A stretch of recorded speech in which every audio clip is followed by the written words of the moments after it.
Hello there guys, this is Isabel from Voices Aetheris. Thanks for being here. I am today going to attempt to do a little channeling with my cards, of course, of Edgar Allan Poe, like I did for Jesus, which was pretty interesting. So I'm going to take this reading seriously, because obviously I wouldn't be doing it if I wasn't going to take it seriously. But please do not take me too seriously, okay? I'm taking my messages seriously, but I am not taking myself seriously, so please don't do it either. Take this with a pinch of salt, of course. If that makes sense for you, I'm going to do like a general message. I'm going to ask Edgar a general message, anything he wants to say, and after that I will ask him a message for you more precisely, if it makes sense for you, if it resonates, if you feel inside of yourself that this makes sense, then good. But if you don't, if you think it's funny and all that, just take it as it is. Don't attempt to to make of it something that that doesn't resonate with you, okay? Right, so I'm going to start by doing the message from him. Before I start, I need to tell you that the energy that I'm getting from Edgar is a very, very difficult energy, okay? I think that he was a pretty difficult character.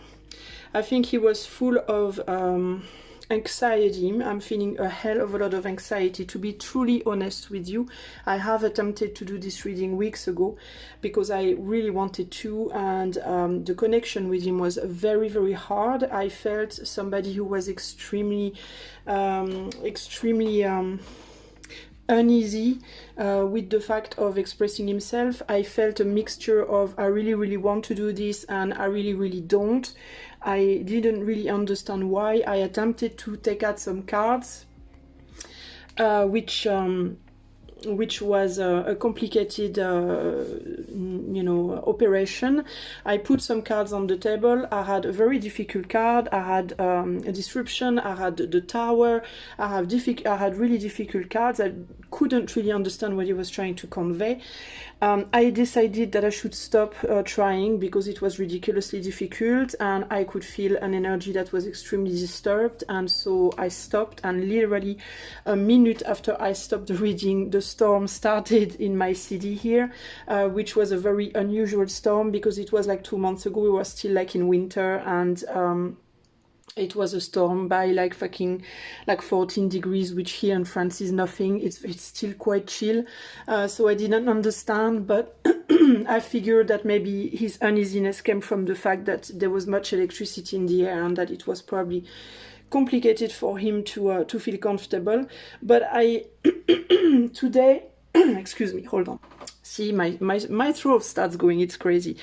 Today I feel a much lighter but even though I feel a lighter feel, I still feel like he's you know, anxious about the whole situation. I think it was somebody who was not very easy with communication, clearly, other than by writing his poetry, and that was anxious and that was uneasy with personal relationships in a general manner. At least that's what I'm feeling. Okay, so we're gonna start now. So I'm gonna ask him what is his message, what does he want to convey. I chose my my tarots and oracles instinctively, okay? So let's see, what do you want to say, Edgar, today? What is your message for the collective here? Okay, one fell out. So I have the path, the progression with Raido, the rune Raido. What do you want to say, Edgar, to the collective today? I have the bird, which is birth, moving, and need of change. And I have... What is your message for the collective, Edgar? I asked him before if he preferred to be called by his first or second name, and he said his first name. He expressed to me that he doesn't really like it when people call him Alan. I know a few people who prefer to call him Alan, and he expressed to me he doesn't really like, he prefers Edgar. Okay, so I have pain. See, this is, that's typical. It's typical. It's crazy because it's sort of the same message I got previously the first time I tried to read. He's talking about a difficult thing to do. He's talking about, yeah, a progression, a path that is difficult and painful here. I think that, you see, that's the thing, is like, I think it's a message he wants to convey for us, but I think it's also for him, and I think honestly it's mostly for him. He was I'm feeling a very soft gentleman. I'm feeling somebody who has a very soft and a very kind energy, but at the same time, like, I don't feel that he has like a literally one bad bone in him, this personage, but I think that he's very tortured on the inside. Though I think he's just having so much anxiety and so much uneasiness. I'm feeling like somebody who might have even trembled a little, who might have even I don't know. It's very odd. I must tell you also another thing that is very important for you to know before I continue, is that I am not myself a fan of Edgar Allan Poe. Okay, I like Edgar Poe, but I like him because I like his energy. I like what emanates from him. But I have not really, I think I read maybe 3 of his poetries. Like, I have never really read his poetry, and I'm not really interested because honestly, I'm not interested by poetry. So, it's very strange, but I actually would like to write poetry myself, but I'm not really interested to read other people's poetry. I don't know if it's because I have too much of an ego, or I don't know if it's because I'm just always somebody who prefers to do things than watch them being done by others, but the fact is, I have to be really sincere with you. I cannot pretend, oh, I'm a big fan of Edgar Poe and blah blah blah. That would be complete bullshit on my part, and I'm not willing to do this. But but the personage, his face, his eyes, his expression, his essence, and what I feel for him, not for him, but from him, emanating from him, is really attractive to me. Like, I like his essence, basically. I don't know why, but I really like it. I like I like this pseudo darkness around him, although I don't think he was fundamentally somebody really dark. I think he had a really good manner, a really good ability, a very good, clever way to express his darkness. But I think we all have darkness in us, and we just are not able to express it, or we are ashamed of it, or, you know, a whole lot of things make it so that it's difficult for us to put it out there. But for him, he clearly had a knack at it, from what I know of people who speak about his poetry, because I haven't really read any much of it. Maybe I think I read like 2 or 3. I liked it, but like, I'm not like a literal, how do you say, scholar type of person. I don't like books very much. I do read some, but I'm not crazy about them. I do read one at the moment, which is the Kybalion. In case you're interested, I'm gonna show you. And I don't know why I'm getting sidetracked with all this. You know, the Kybalion. You probably know that if you are into you know, esotericism, which is actually a pretty good book from the little bit I have read. I think I've read like a quarter. Why do I get sidetracked?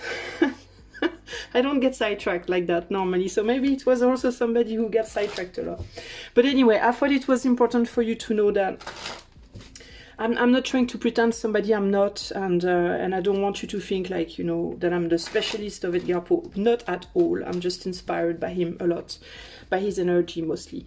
So blah blah blah blah. What do you want to say, Edgar? Oh, and I have a card that falls down now. The word reversed. Why? The word reversed. I don't usually read my cards reversed, but it fell down. I'm gonna put it back, but I'll keep that in mind. Okay, I feel very nervous, and I feel very anxious, and that is really not exactly me. When I do my readings, I don't feel like that usually, okay? So, I don't know. So, come on, say something. For God's sake, say something. Okay, I'm gonna put this here. Oh, I don't know why, but I'm getting bird poop right there. I don't know. That's sort of what I'm getting. Okay, so 3 cards here. What is your message? What do you want to say, Edgar, right now? Sorry if I don't pronounce his first name very well either, because like, I'm not obviously a native English speaker. I think it's quite evident. Okay, so we have the Ace of Wands, the Emperor, the King of Wands, the Seven of Swords, the Knight of Cups, and the Page of Wands. Hold on, I'm just gonna try to like fix this better. It's very poorly set up somehow. Okay, so I'm just gonna try to breathe here and figure this out. Sorry, I paused and I came back because I realized that my camera was in the wrong sense. This is just amazing. This is the most disturbed reading I've done so far for this channel. Okay, so let's see. What am I getting from this?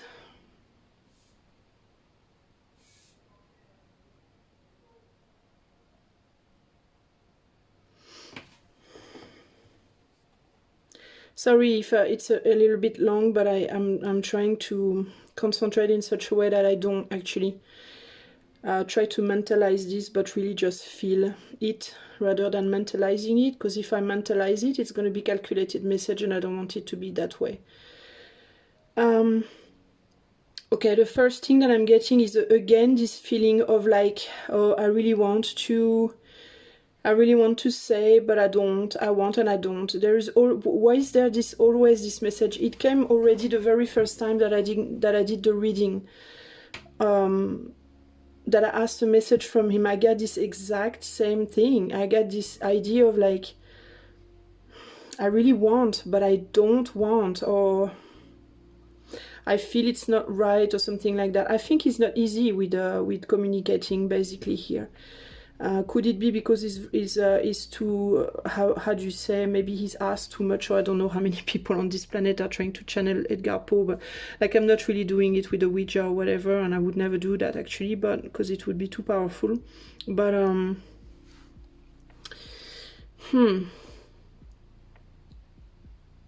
he's on a path. I think he's on a path, and he doesn't really want to be disturbed from this path, and I do recognize that. That's bird shit right there. Probably to even talk to him or ask him anything, because there is this need of like, I'm on a path, he's probably like his soul or his energy or something is probably directed in one particular way very strongly, and he doesn't want to go back into something, or is he saying that he doesn't want to come back here? Maybe he doesn't want to be reincarnated or something. That could also be that. But there's this idea of like, I'm on a path and I don't want to go back to where I was before. I don't want to, or could it be like, because we are in the green here with Raider, we are in the green. Green is usually the heart chakra, so it's very much the heart. But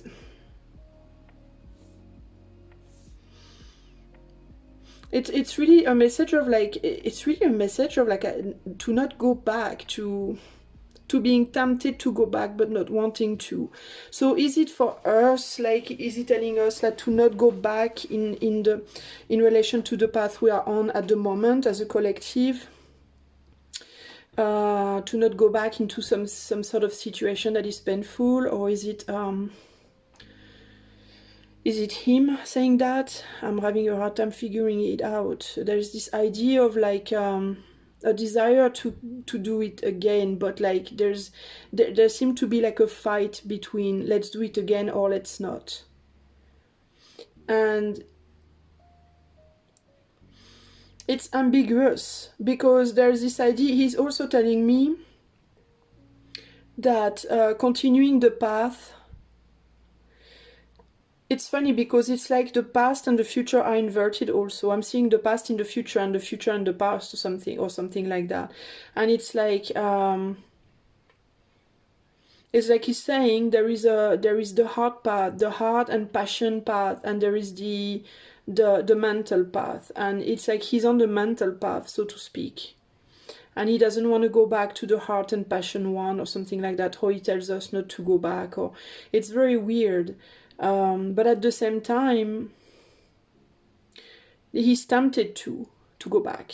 He's tempted to maybe come back, or he understands maybe that we are tempted to go back into the old ways, the old days, the old path. There's something like that. It's very weird. I'm having a hard time figuring it out. Edgar, what are you talking about, for God's sake? What are you saying? Oh, and he's reversing a card again. I don't actually read my card reverse normally, but I keep it that way. And I'm going back to the fact that I had the word reversed falling as well, which is also weird. And again, we have this idea of being upside down here. Okay, so we have a couple here. So he could be talking about his lover. His I think her name was Annabelle, but I'm not even sure.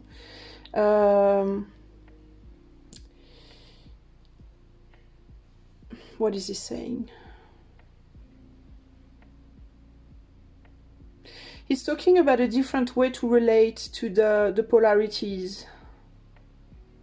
And he's talking about the fact of not being together with someone physically or something like that.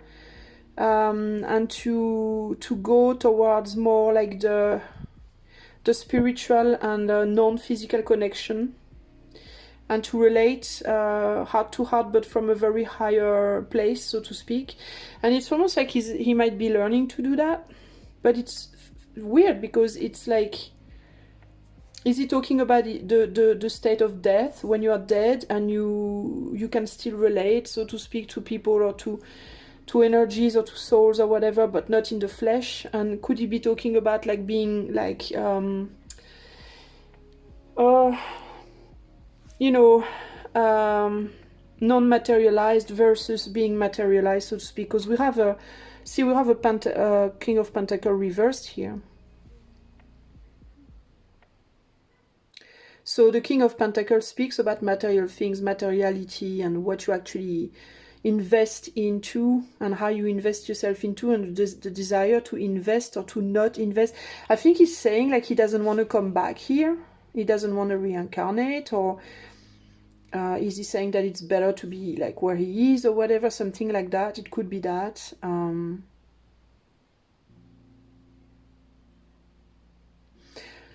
It's very strange. It's very strange. Because he's seeing others. It's like he's seeing maybe others coming back and he doesn't want to.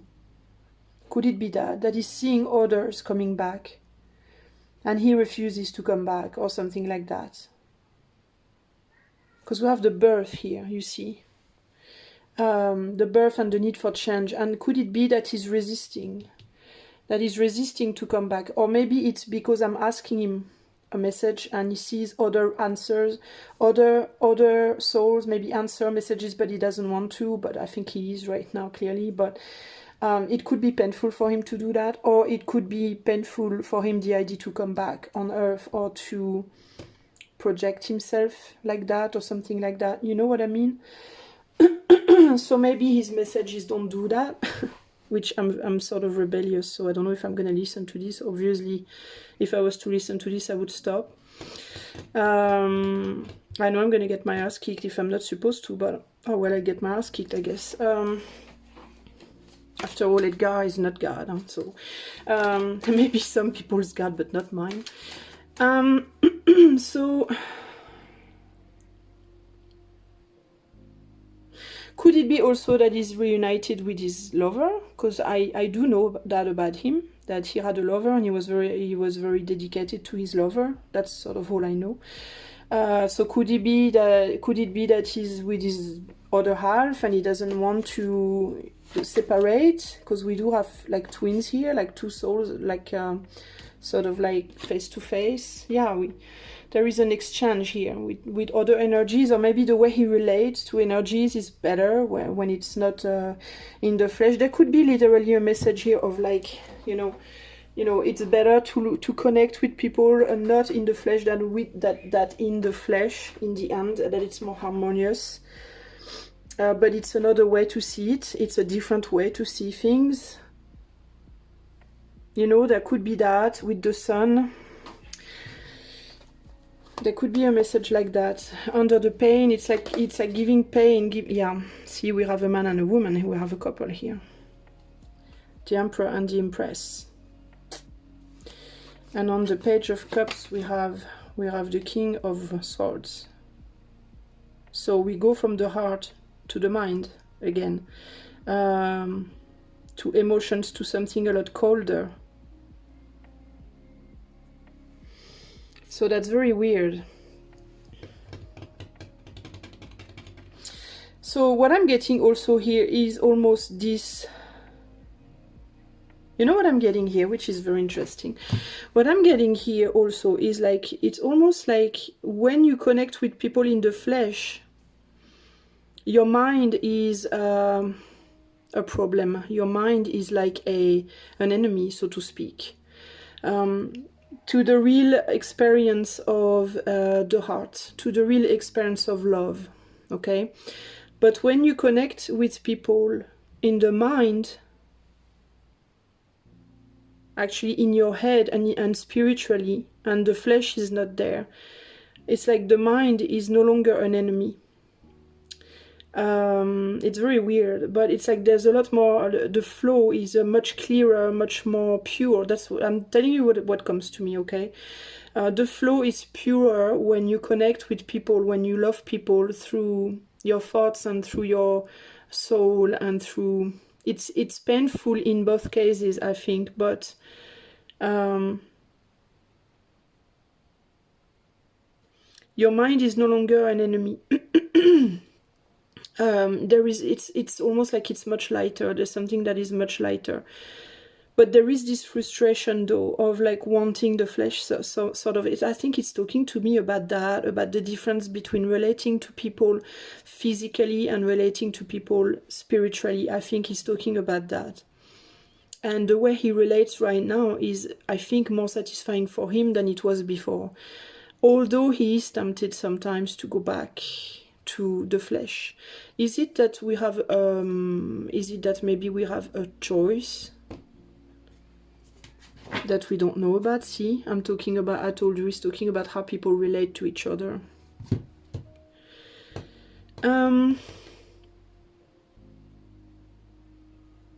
Because it's painful. I maintain that for me, the message here for me is, it's painful for me to come back.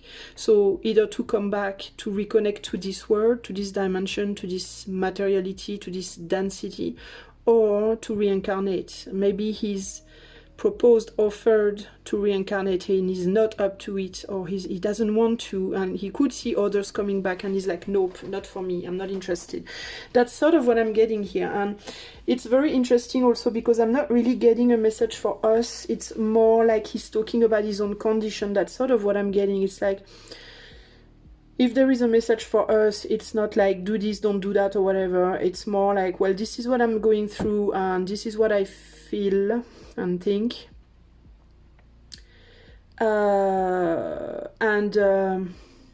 there's no real advice or whatever here. He's not interested to come back, to materialize, although he has the desire for light. You know, there's this desire for light, but at the same time he doesn't want to materialize. So it's like a torture, you know. It's like, I want to stay in the dark because it's safer for me or something like that, but at the same time I want the light, but it's painful. You know what comes to me right now is that it makes sense, actually. Isn't that pretty much what he was like when he was alive? I was telling you, I felt somebody very anxious, very tortured, having a really hard time with people and connection in the flesh. Maybe that was maybe the problem for him, that flesh thing, you know. Was he comparing himself too much to others? Was it a difficulty with the touch, the flesh, literally the, you know, physical relationships and things like that, the way people looked at him, the way he looked at others, you know, whatever. But it's like his mind, it's like the mind and the material world for him, it didn't connect proper. Okay, there was a problem there.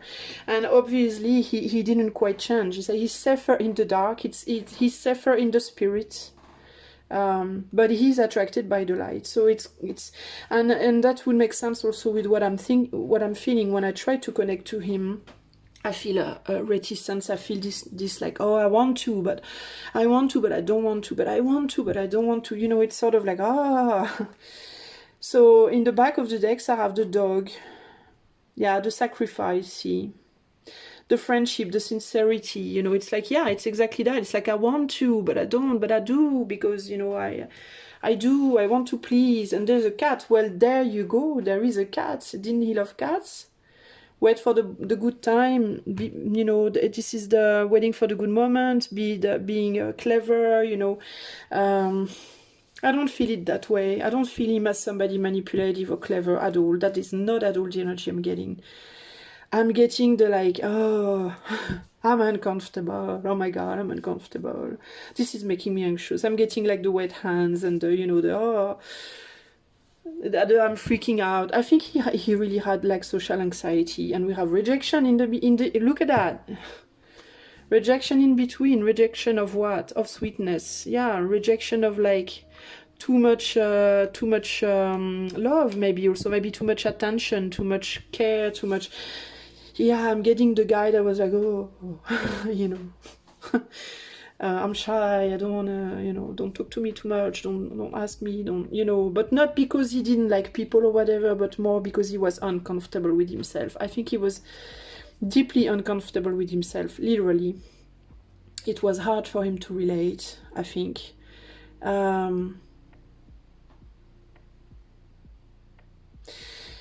Yeah, it's just, yeah, materialization, gestation. That's about like again coming back to life with the ing rune here, and wait for the good time or something like he's not secure. See, look at that. There is the faithfulness to his woman. Look at that. I mean, that's crazy. You know, he's talking about his girl, his wife, his whatever, you know, and how faithful he was and how he would sacrifice for her. That's crazy what I'm getting here. It really is nuts. Yeah, that's interesting. So that's sort of what I'm getting from Edgar. Honestly, I'm not getting a lot more. I don't feel somebody who necessarily wants to say a lot. I'll see what's happening with the personal messages, what he wants to say to the 3 choices that I'm gonna pick out. And with the word reversed, where there is this inkling of like, you know, being in another world, so to speak. So that makes sense too in some way, shape or form.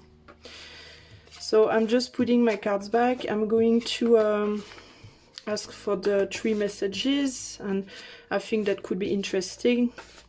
So if you are interested to receive a message from Edgar, I suggest that you ask him what he wants to tell you. I'm going to make you choose between 3 little pictures of Edgar. Hopefully there will be pictures of Edgar. If not, there will be pictures of something else, but maybe cats.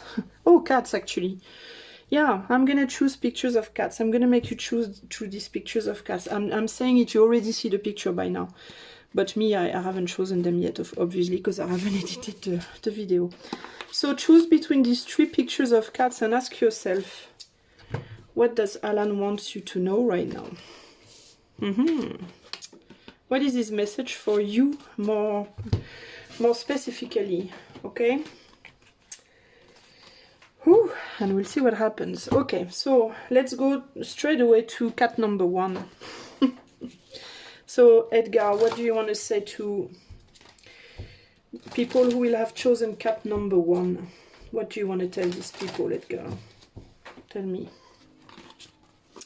So we have knowledge and learning. We have, it's also the rune Ken. We have the stars, or the star, which speak of success, creation, perseverance. And we have, this one actually jumped. It's funny because I feel him more easy with talking to you than with being asked for a general message. Anxiety. So maybe you are trying to do something. Maybe you are creative. Maybe you want to write songs, poetry, a book, whatever. Or just, you know, you're questioning about yourself, about your art, or about something you're doing. And Maybe he's telling you to persevere through your anxiety, if you do have anxiety issues. Edgar, what's your message for choice number 1 here? I'm going to put the cards like this, actually. I feel like I should.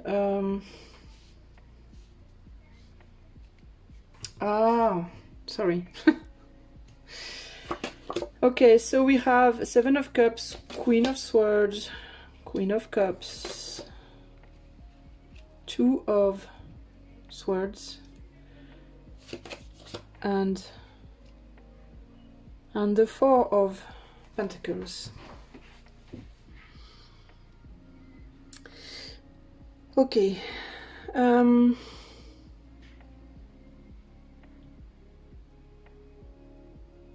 Let me just ponder on this for a second, okay? I'm just trying to figure out what the message is. First, I'm uneasy with this 2 of Swords here.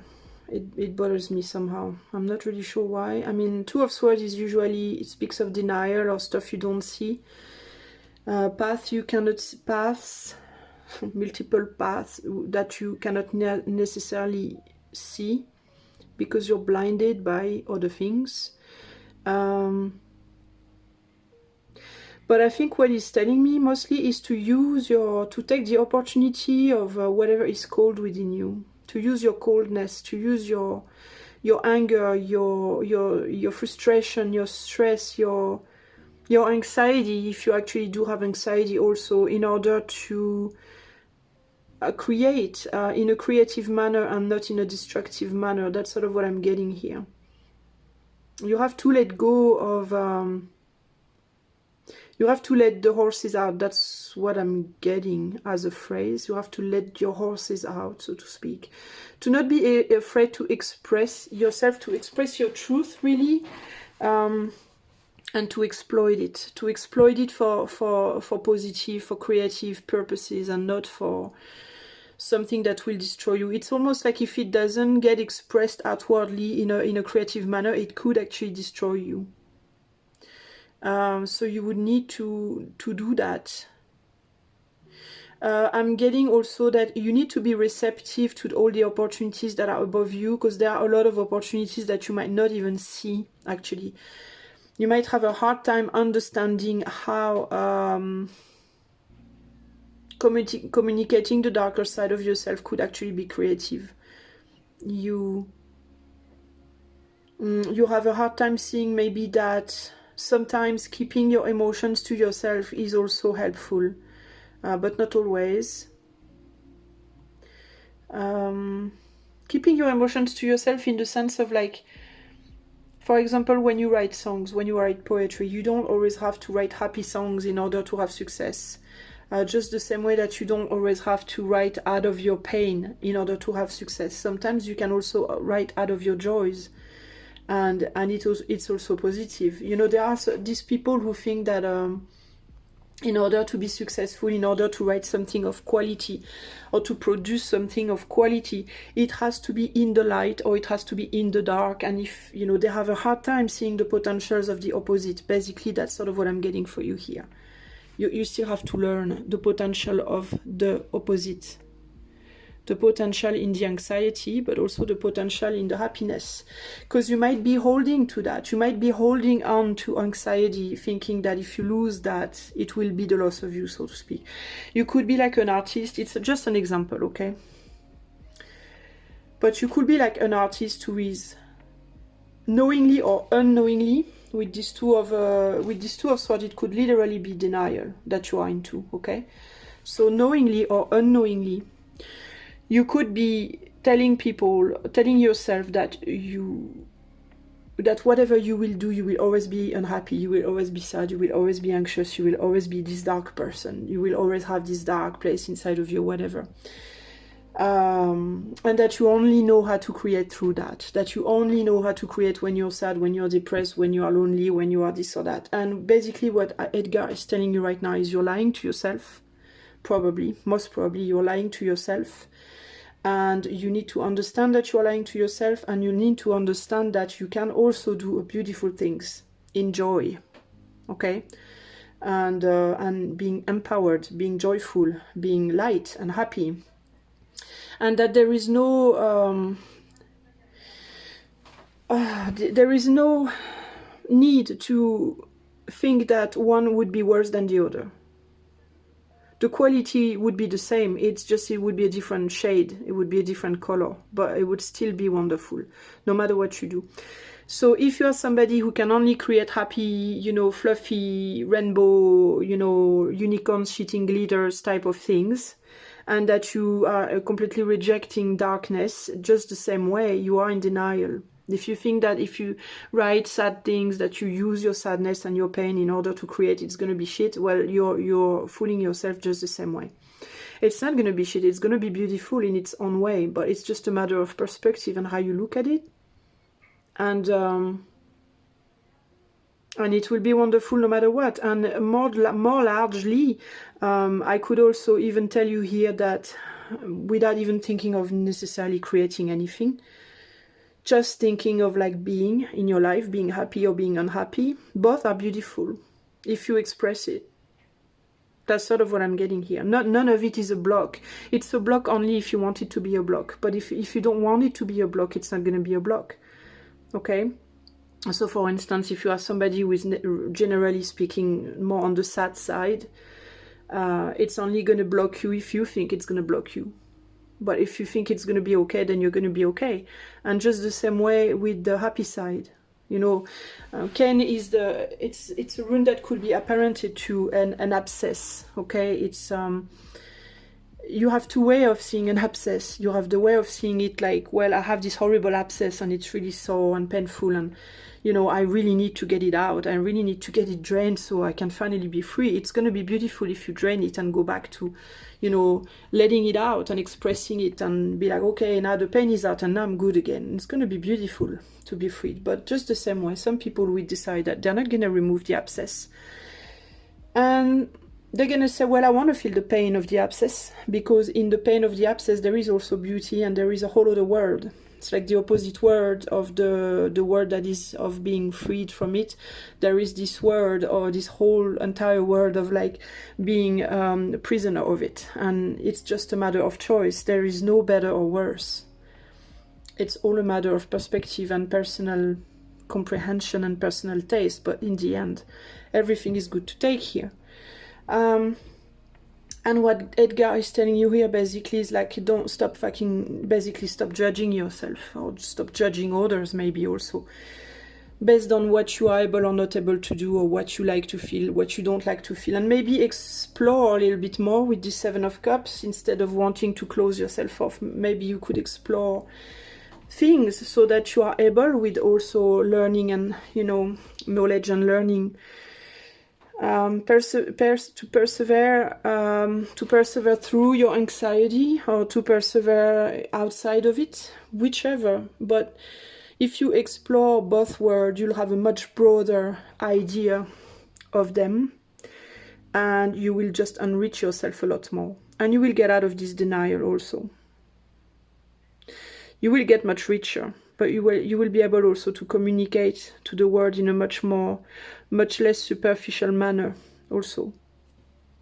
So that's sort of what I'm getting for you. So don't be afraid of losing anything. Don't be afraid of losing your joy or your happiness or your sadness, so to speak. Because, you know, oppositely to what a lot of people would believe, there are a lot of people out there who are very afraid also of being happy. It could be terrifying to be happy when you've been miserable for all your life. It could be very scary to be happy. Because happiness being happiness, you know, it's still something you don't know. When you've been miserable all your life, you don't know what it's like to be happy. So it's terrifying in its own way. Here we have like destiny, which is working, and there is a meeting. And here we have the strength, defense of interest and protection. And here we have rest, to put something at rest. So maybe you think that you are meant for somebody.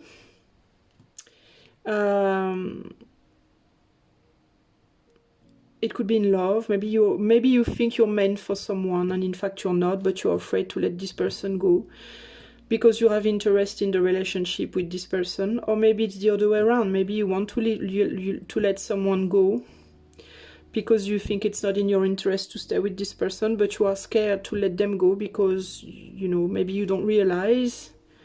Maybe you want to rest from somebody, but you're afraid to let them go because you think that like you're either afraid to be with them or afraid to be with that them for some X or Y reason. But either way, I think it's not even the point here. It could be with a person, it could be with a job, it could be the way to do things, it could be the way to be. To me, it's really the message here is like, either way, it's cool. So just do whatever you feel most comfortable with. So that's sort of what I'm getting here, you know. So I hope that this message will speak to you in some way, shape or form. This is the message of Edgar for you, number 1. And much love to you and see you soon. Bye bye. Hi there, if you've chosen number 2, this is your message from Edgar. Hold on, I'm just going to drink a bit of coffee. Coffee is just the best thing in the world. It's probably not very good for you, but it's so good in the mouth. Anyway, so Edgar, dear Edgar, what is your message for choice number 2? For the cat number 2, what is your message, Edgar, for cat number 2? Okay, we have the Enchantress. Seduction is a love filter. Seduction and power. Wow. Boy, it's going to be a good message. What is your message for number 2, dear Edgar? He might think you are a very beautiful person. If you are, especially if you are a lady. He might think you're very, very beautiful. Anyway, or not, I don't know. Here we have sadness, torment, and penibility, the cross. Oh, wow. And the third card will be, drum roll. Edgar, what is the third card? We have sweetness. Wow, that is so nice. Okay, so I don't know who you are, third choice number 2, but I think he likes you. Enchantress, the cross, and sweetness. Wow, wow, wow. Wow, that's nice. So what is your message, Edgar, for choice number 2? So it's possible that he sees you a little bit sad, and he could tell you that you don't realize what power you have within yourself. Maybe you are somebody who don't see your power. Maybe you don't realize how beautiful you are, how you know, enchanting you are, how you are, how much power you have as a man or woman. It doesn't matter, honestly. You might think that it's you might also think that this aspect of a being is a cross to bear, that is difficult to bear. With the sweetness here, I'm not really sure. So let's see. Edgar, what is your message for choice 2? Let's see what's coming up here. Page of Cups, 4 of Pentacles, Page of Pentacles. There is always a conflict. It's very interesting. Ace of Wands. There was already a conflict. He was already talking about some sort of conflict in choice number 1. Okay, let's see. Sorry, I did a spoiler. Right, so let's see what is being talked about here. I'm going to zoom a little so you have a better idea of what you have in front of your eyes. Okay, give me a second.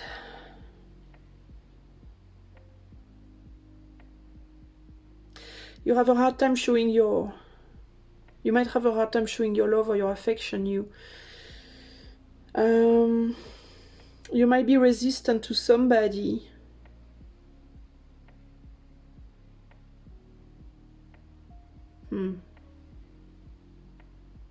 You might be resistant to something.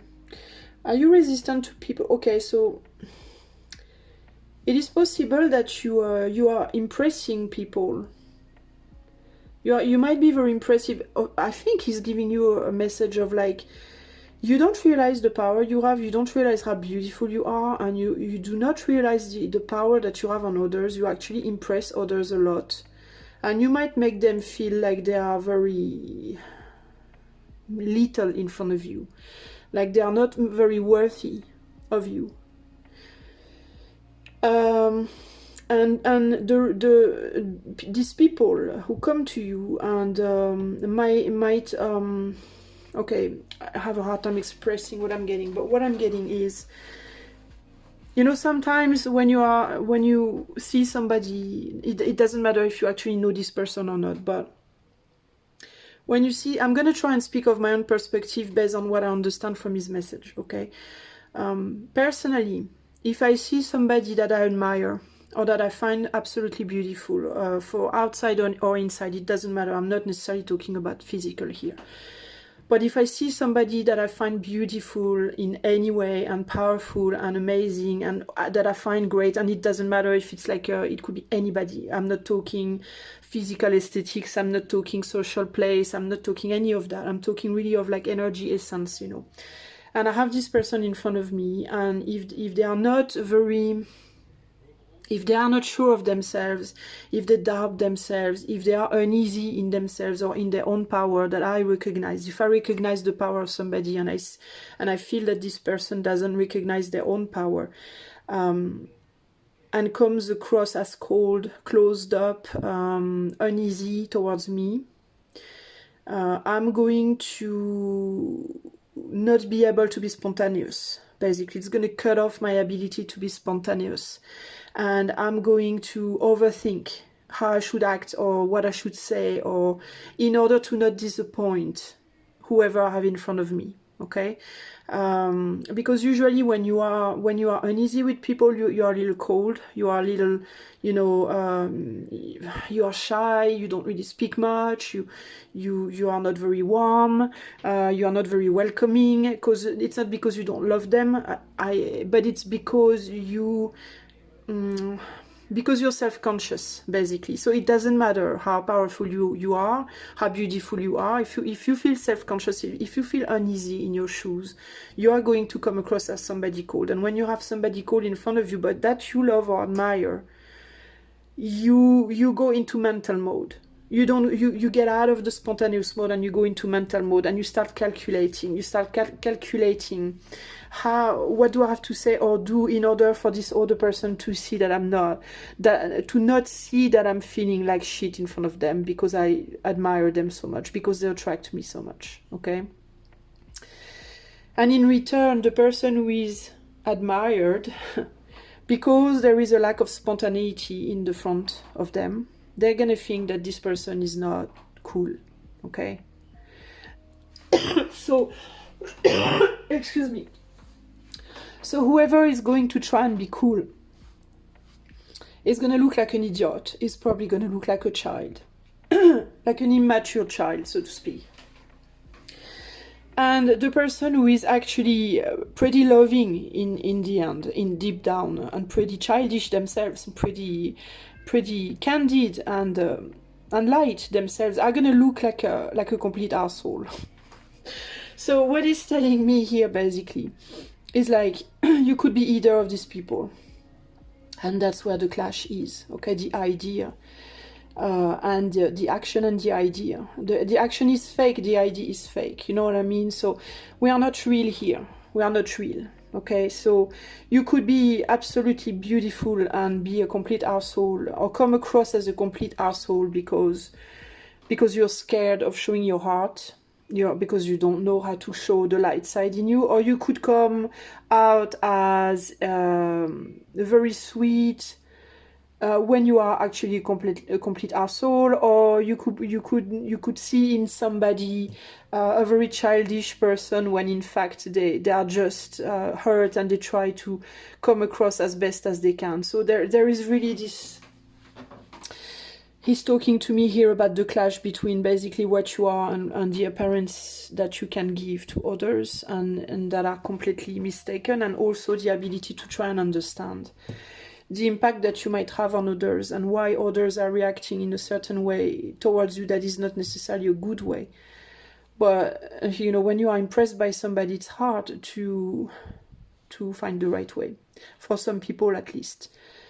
There's also here this notion of, like, of course, the person who looks amazing and is in fact an arsehole, and the person who looks like an arsehole but is in fact amazing. That if you don't go deeper, basically you're not going to find that out, okay? You will not figure this out if you don't try to go deep with people. If you just come across, if you just like brush the surface and draw a conclusion based on that, you will never have it right. You will most likely will never have it right. If you judge someone based on their social status, based on how beautiful they look physically, even based on how they speak in front of others, how they speak in public, okay, you will never have it right. If you want to really know a person, at least that's what I'm getting here. And somehow I do agree with that, I must say. You have to spend time with them alone, first of all. You will never know a person if you don't spend time with them one-on-one. Because somebody is never going to be the same around other people, around many people, as they are on a one-on-one, you know, base, first of all. That is worth for everyone, I feel, okay? You need to know them one-on-one, and you need to be able to go and probe behind and deep down beneath the surface of what you see, the surface of, oh, this people is rich, oh, this people is powerful, oh, this people, this person is beautiful, oh, you need to go probe a lot deeper than that, because you will never have the right image. And just the same way than you, I think he's telling you that you are a beautiful person, but you hide it so deep within yourself, and what you present of yourself is probably cold and closed off, and you are that sweet child right there, and you are hiding it under a whole lot of shit that you are putting on top of it.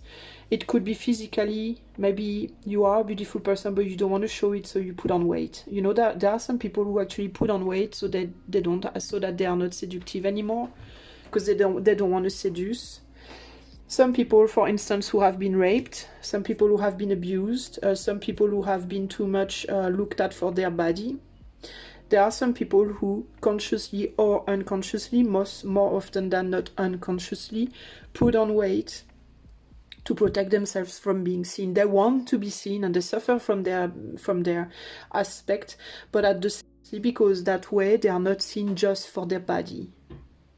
And it forces others to consider them for other things than their body. But here we have a suffering from it, clearly.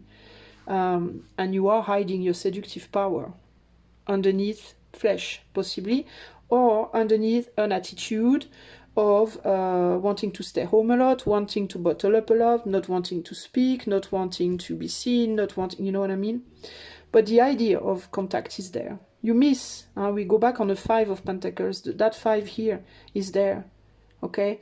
So everybody here wants to connect. What Edgar is saying here is like everybody wants to connect. Everybody wants a connection, and everybody wants love, and everybody wants to be real, to get real with somebody. But the problem is people put masks on. For some it's manipulative mental mask, for others it's physical, or some people also, you know, become very rich because they are scared of not being loved if they are not. You know, some people, they wear really nice clothes because they think they're not going to be considered if they don't. Some people hide. We hide basically here between so many masks. All of us, okay? And the only way to figure this out is to have the courage to pass over that, to go seek deeper than behind the money, behind the clothes, behind the physique, the body, behind all of this shit, and to dig deep, basically. Because we are all having a cross. That's what he's saying. You're bearing a cross yourself. You're bearing the cross that prevents you from seeing how sweet and beautiful and amazing and seductive you are. And you are so amazing. Also, we have very dark cards here, of course, and it could be like in the darkness you are. Maybe when you are in the dark, when you are alone, at night, in your phantasms, you are this seductive, wonderful, amazing person that you are genuinely, but that you have a really hard time expressing because you don't realize that what you're suffering from, everybody else suffers from, basically. We all feel that we are different from others. We all think that I'm suffering, they don't. This person who is like on the magazine page, this top model, this big rock star, they don't suffer, they are so beautiful, they have money and success and power and the body and this. Oh my God, you have no idea. Most of them, they are hiding behind all these things. They are hiding so deep behind these things, you have no idea. And you will never have an idea because they are on the front of a magazine. So how the fuck would you know? You know, it's not like you can have a head-to-head with them and figure it out. You can't, you know. But they probably suffer actually more than we are to some extent. Because we are not hiding under so many things as they are. They have more layers than we do. And they have more layers specifically because they are public persona. Okay? So, remember that. I think Edgar here is telling you, you are a wonderful, seductive, and amazing and powerful person. You definitely are. Don't bear it as a cross. Don't wear it on yourself as a cross. But instead, show the beauty of yourself. You know, dare to let go of your ideas that you are not enough. Dare to let go of these ideas that you are not at the height of others who are exactly like you, just have a different way, shape, or form to express it. And show your power, show who you are, and don't be afraid to show it, and don't feel lame, because you're far to be lame, okay? And understand that we all have our cross, okay? Put behind you this hide that you're using to create a new word for yourself, a new way to be.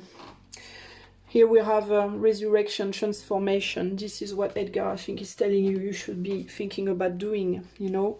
And here we have manipulation and dissimulation. Yeah, stop hiding yourself. Stop thinking you are tiny and insignificant, because it's absolutely not true. You have to surrender to the idea that you are a lot more than that. Okay? That's the message for you, my friend. I hope that this will make sense. I'm sending you so much love, and see you soon. Hello there, number 3. So this is the message of Edgar for you, my friend. I hope it will make sense. So what is the message from Edgar Allan Poe to choice number 3? Edgar, what is your message for cat number 3? I'm getting this song from The Cure. The cats, love cats. So we have joy and family. Beautiful color, by the way. I love this color. For choice number 3, message from Edgar Allan Poe for choice number 3. Come on, Edgar. One last line and I'll let you go. Oh, look at that. The woman, the spouse, the friend, the mistress. And, oh, anger. Are you angry to be a family woman? You angry to be a mom? Or a woman, a spouse, a friend, or a mistress? So what is the message for cat number 3 from Edgar? What is the message for cat number 3, Edgar? Come on, tell me. Okay, we have the 2 of Swords, 3 of Cups, the Lovers. We have a clash. Edgar is into clashes. He's talking about opposites. He's been talking about opposites for the 3 messages. It's crazy. So the 9 of Swords, the House of God. This is how it's called. The House of God. The Tower and the Ace of Pentacles. Okay, so let's see now.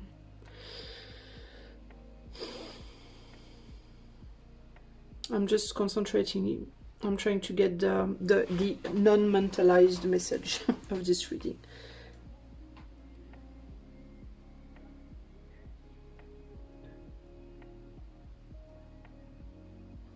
If you hear some people speaking, it's because I'm living in a medieval city, in a very old house with old windows, and I can hear everything that goes on in the street, and it's literally at a meter from me, the street.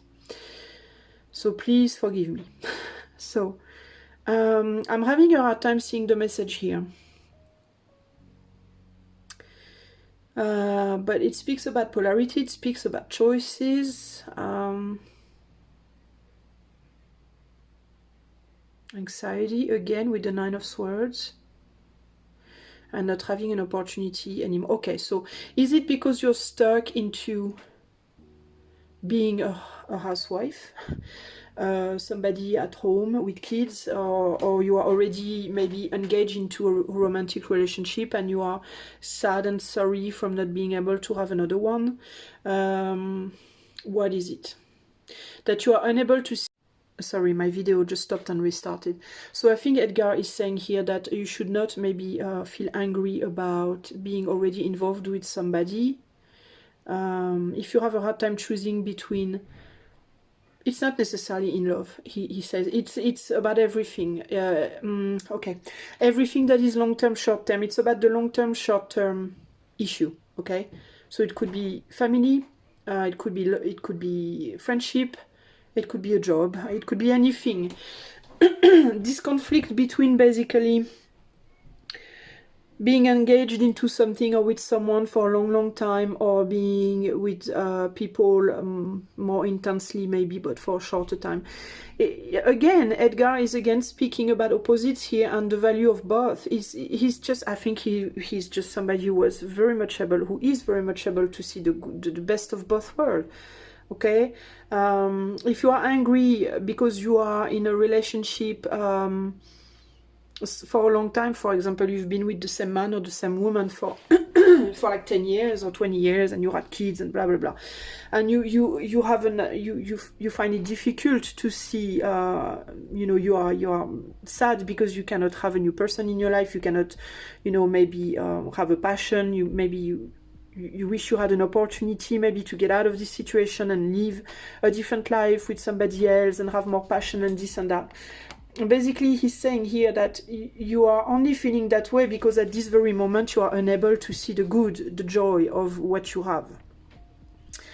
If there was a way that you could bring back the joy into this relationship, you would not miss anything. Okay? Just the same way that if you are in a relationship, if you are unable to find somebody to actually build a life with, and that you have a tendency to always be in relationships that are short term, and you are dwelling on, I want to be a woman, a wife, you know, somebody's wife, or somebody's husband. It's the same way. It's like if you want to be somebody's husband or somebody's wife, it's because you don't see the joy of being single. So it's like there is no right or wrong here, so there's no need being angry about it, basically. Okay, we only, what he's saying to you basically here, my friend, is that you only feel that you want something different when you no longer find joy in your situation. So then you are faced with the choices: either you stay with this situation of misery, or either you provoke, you know, a change, simply. But there is no right or wrong. Nobody says that you have to be married, and nobody says that you have to be single. You just have to do what you feel best with. And that life is about, you know, doing what's best for you, simply. And if you're not happy, it's because there's no joy. And if you bring back the joy, you bring back the happiness. Sometimes it's impossible to bring back the joy, because in relationships we are dependent on each other. To some extent, always, no matter how much we hate it, you know, all of it. We always are, to some level, dependent on the other. If you are in a relationship, a love relationship, and there's no more joy in the relationship because, let's say, your other half is always away. He's always leaving for work, for his friends, or whatever. And you go to him and you say, hey, you know, I would like to bring joy in the relationship back, and in order to do that, I would need you to be here a little bit more often. I understand that you need your friends, I understand that you love your job, and it's okay with me, but if you could just make a little bit of an effort, just a tiny bit of an effort. If we could do like half-half, like you do a step, I do a step, an equal one. I sacrifice a tiny bit, you sacrifice a tiny bit. Maybe we can find joy again in this relationship and be happy again. And that's a really great thing to say to your other half. But if your other half says, nope, sorry, not gonna make any type of sacrifice whatsoever, I'm not wanting to do that, well then, obviously it's gonna be hard for you to find joy in the relationship, okay? You will be dependent on this other person because the the issue is precisely your union with this person. So what will you have to do? You have a choice. You choose to stay like this, or you choose to provoke your own, you know, your own future joy by leaving the situation. So you could be like, well, yeah, but if I do that, I'm not going to be a family girl anymore and I'll be a single person again, and that sucks. No, it doesn't suck. It will only suck if you can find joy in being in your singlehood. But that is not the responsibility of your other half anymore. It's not the responsibility of anybody else. That becomes your responsibility, okay? To make yourself joyful then. If you make yourself joyful as a single person, there will not be any pain, okay? If you are not able to make yourself joyful as a single person, then there will be pain, but that will be your problem. So there's this idea of like when you are two or more, you are not the only decider. And it doesn't depend only on you. It depends on you to do your part. But then you are, if you are involved with others, it also depends on others to some extent. But if you are single, it depends only on you. So you need to figure this out. Basically, are you able today, if you are single, to be happy alone, to do things that will make you joyful, to find a hobby, do you have friends that you can hang out with? Do you have your blood family? Do you have, you know, ways to make yourself joyful? Do you think it would be better for you? But he's saying basically there's no good or bad, okay? There's no right, wrong, single, not single, who cares? You know, it's like, it's really like all about your happiness, your unhappiness, your anxiety, your uneasiness in life does not depend on others, really. It depends on you, okay? If you're unhappy, it's because, if you're unhappy in a situation, in an outward situation, it's because inside of you, you're not happy. So you need to make yourself happy. You need to do what you need to do to make yourself happy. Aside from the fact of like, are you involved with others or not? Okay, in the end, in the very end, it falls back on your shoulders. You must do what you need to do to be happy. If you're not happy, you will not be happy either alone or with others, period. Okay? Because even if you are in a relationship and you think, oh, well, I'm going to do efforts in order to work with my other half if he or she wants to, in order to be able to feel like you want to make some effort, you need to be happy in the start. So you see, in the end, it all comes back to you. You have a choice to make. And it only comes back to you. It only falls back to you. So it could be any way of finding joy again, okay?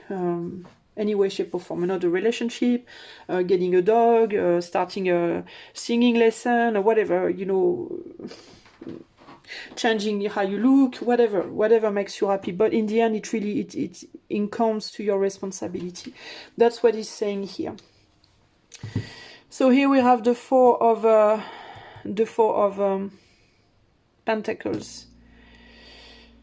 And this Four of Pentacles is talking about holding on to things, not wanting to let go of things, and that's how you nourish the lack and the missing and you know, the fears, basically.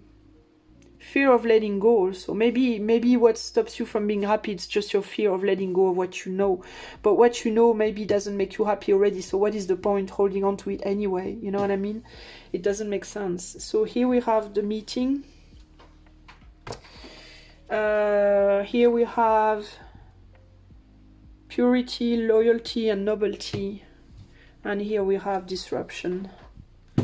It is possible also that you met someone, that you met someone new, and that meeting this person is disrupting maybe something that you are already with. Maybe you already have a job since a long time, but you met somebody and now it questions the job that you are doing, or maybe you are in a relationship and you met somebody new and you're questioning a relationship. It could be that.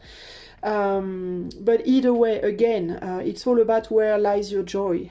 Where lies your joy? What makes you happy? It's really all about that. What makes you happy? You know, that's all. That's all you have to think about, basically. What makes you happy? And do you think it would make you happy for a short time or a long time? Maybe you can also ponder on that. For how long would it make you happy?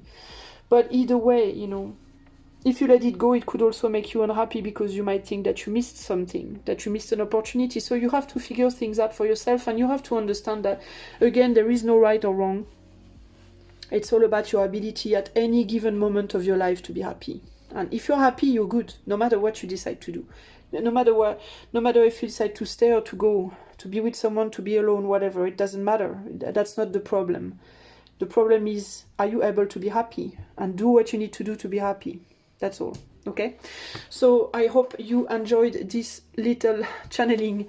I'm gonna free our little friend Edgar, because I think he doesn't necessarily very much enjoy this, although I feel he's done his best. But I hope you enjoyed it. Don't hesitate to let me know. Much love to you. Bye bye.